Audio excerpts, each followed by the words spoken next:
Você acha que a Guerra Fria foi uma guerra entre o Polo Norte e o Polo Sul? Não foi bem assim. A Guerra Fria foi o período entre o fim da Segunda Guerra Mundial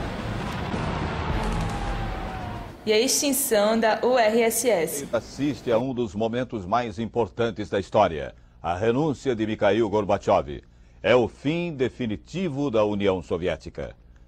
Foi marcada pela bipolaridade mundial, em que havia duas potências mundiais que saíram vitoriosas da Segunda Guerra Mundial: Estados Unidos e União Soviética, dividindo o mundo em dois sistemas econômicos, capitalismo e socialismo.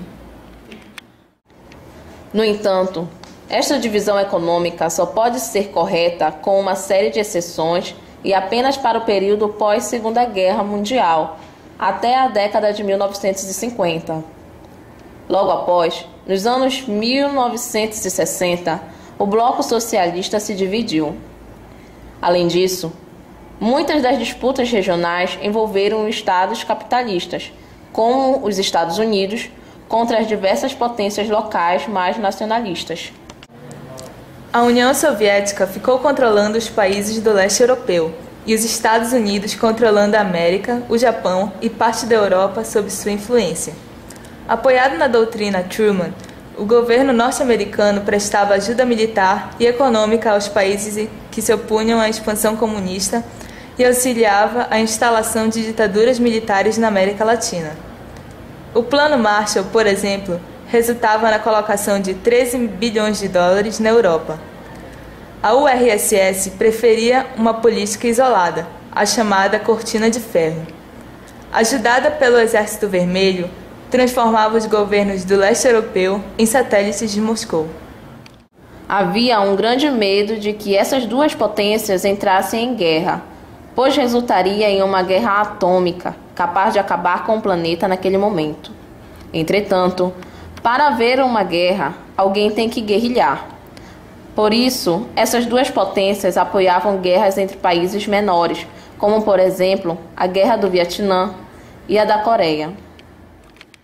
A Guerra Fria se expande a partir de 1949, quando os soviéticos explodem sua primeira bomba atômica e inauguram a corrida nuclear. Os Estados Unidos testam novas armas nucleares no atol de Bikini, no Pacífico.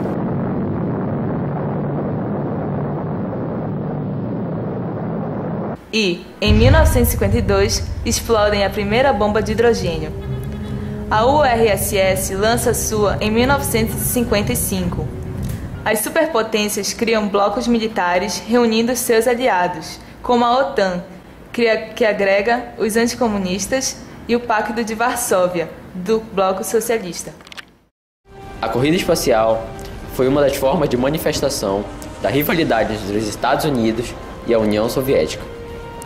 Um dos primeiros marcos da corrida espacial foi o lançamento pela União Soviética, em 1957, do primeiro satélite artificial, o Sputnik.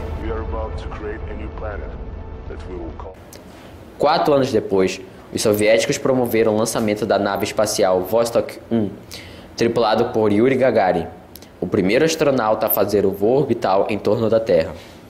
Apesar desse pioneirismo soviético, em 1969, os Estados Unidos enviaram à Lua a nave espacial Apollo 11, consagrando o astronauta Neil Armstrong como o primeiro homem a pisar no solo lunar.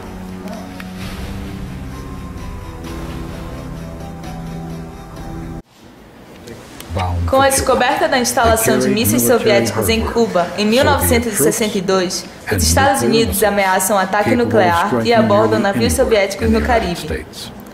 A União Soviética recua e retira os mísseis. O perigo nuclear aumenta quando o Reino Unido, a França e a China começam a possuir armas nucleares. Em 1973, as superpotências concordam em desacelerar a corrida armamentista, fato conhecido como política de détente ou política da distensão.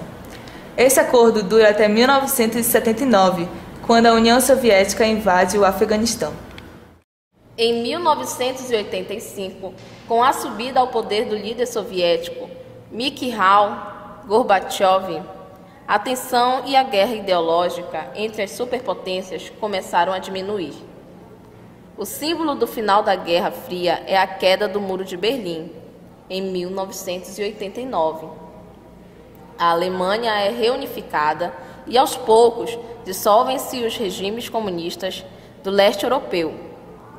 Com a desintegração da própria União Soviética, em 1991, o conflito entre capitalismo e comunismo cede lugar às contradições existentes entre o hemisfério norte, que reúne os países desenvolvidos, e o hemisfério sul, onde está a maioria dos subdesenvolvidos.